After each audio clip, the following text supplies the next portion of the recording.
Bonjour, bienvenue à toi aujourd'hui.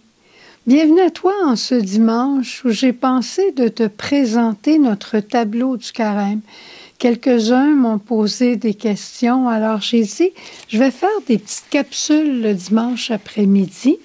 Petite capsule qui expliquera le thème le grand thème et le sous-thème de la semaine.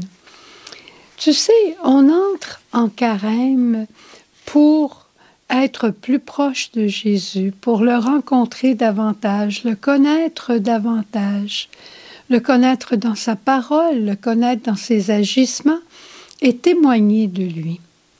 Et parfois on se dit, mais comment puis-je témoigner de lui à mon âge?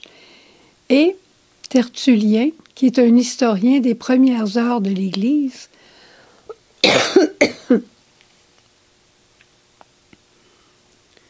nous révèle que ce que l'on disait des premiers chrétiens, c'était « voyez comme ils s'aiment ». C'est magnifique. Hein? Si on disait de cette famille-là, c'est qui cette famille-là? Ah, c'est telle famille.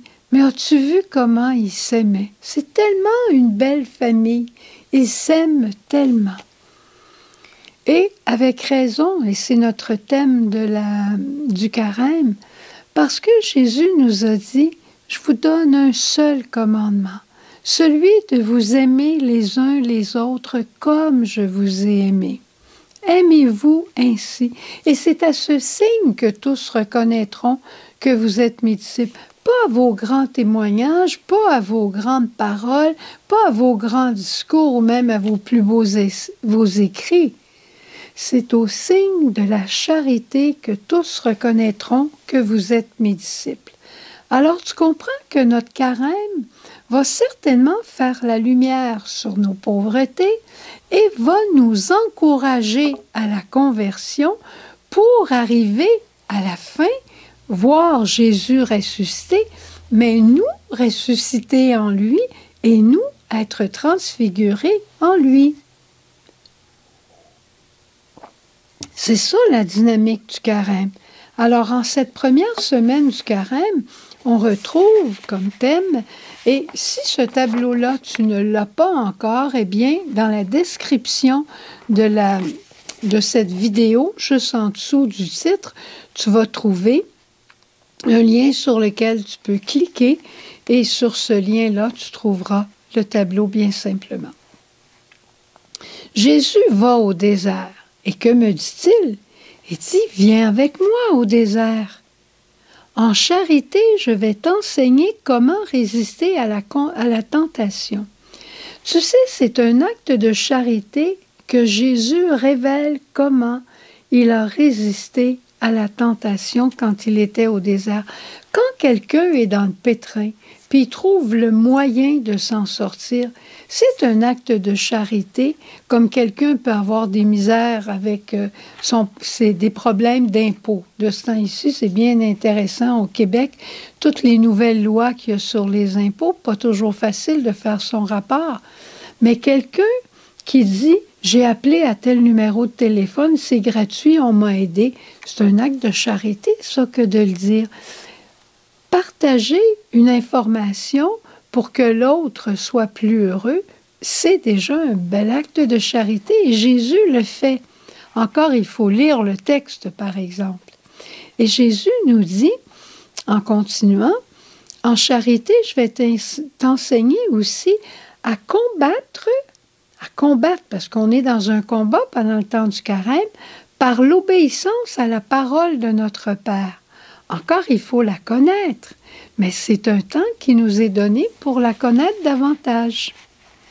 Et comme l'Esprit a poussé Jésus au désert, il ne l'a pas juste poussé dans le désert, il l'a poussé au désert, il l'a accompagné, et il veut aussi nous accompagner, t'accompagner, m'accompagner. Puis là, l'Esprit nous dit, tu as une conversion importante à vivre pour que ta vie soit charité et que ta famille soit communion. Et demain, je t'en raconterai une conversion déjà que le Seigneur a entamée dans ma vie au niveau de la charité, c'en est toute une. J'ai une conversion à vivre moi et pas à dire « toi, il faut que tu te convertisses ». C'est mon carême avec Jésus. C'est à mon tour de me convertir. Et qu'est-ce que l'Esprit me souffle en plus? Toi, regarde dans l'Évangile, Jésus, le seul modèle de charité, et fais ce que tu vois. Pendant le temps de la neuvaine de la charité, on a vu des témoins de l'unique modèle, qui ont vécu la charité selon ce que Dieu leur demandait. À toi, il te demande quelque chose d'autre comme à moi. Ça se ressemble par bout, mais on n'est pas dans le même contexte de vie. Mais en regardant Jésus, je sais quoi faire. Et l'Esprit, c'est magnifique, nous dit, fais tes efforts et la grâce fera le reste. Tu sais, l'Esprit Saint, là, c'est celui qui vient sanctifier, qui vient consacrer le pain et le vin, et dans tous les sacrements, il y a le moment de l'épiclèse, par la puissance de la parole et de l'Esprit, le pain et le vin deviennent le corps et le sang de Jésus. Eh bien, tes efforts par la puissance de la prière de l'Esprit Saint deviennent des efforts de transformation, de résurrection dans ta vie. C'est extraordinaire. Avant de te donner quelques exemples, je vais te faire une petite publicité. Hein? Pourquoi pas? C'est que présentement, dans la communauté, aux éditions de la famille Myriam, on s'est rendu compte qu'on avait un surplus, en faisant l'inventaire, qu'on a un surplus de certaines cassettes, alors de certains CD plutôt.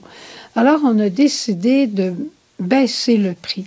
Et je t'en propose 3 pendant ce temps de carême. Et il y a 2 éléments là-dedans dans lesquels moi j'étais à la production de ces choses-là.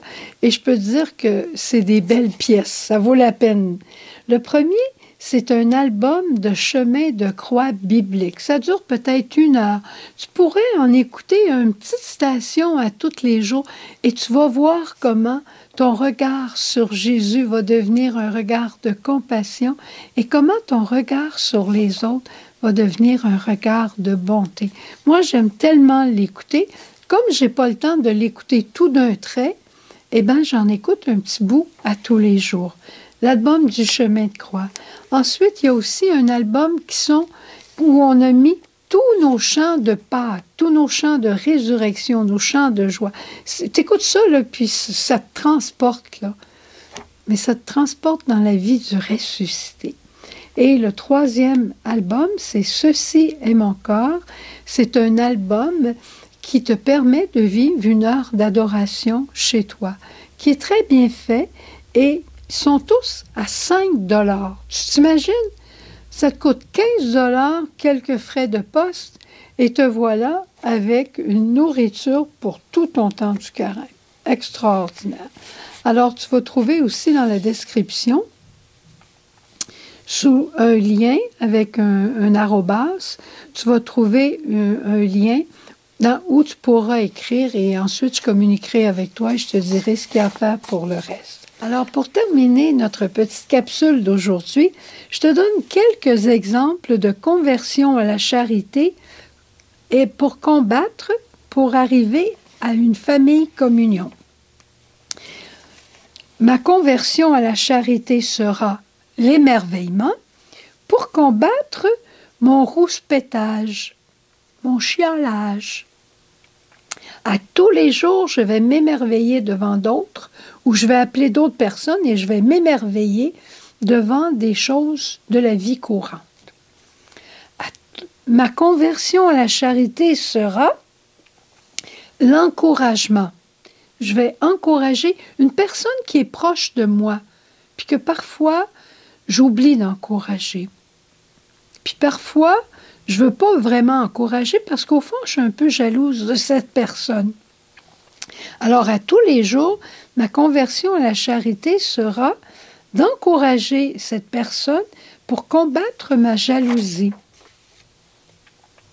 Un dernier.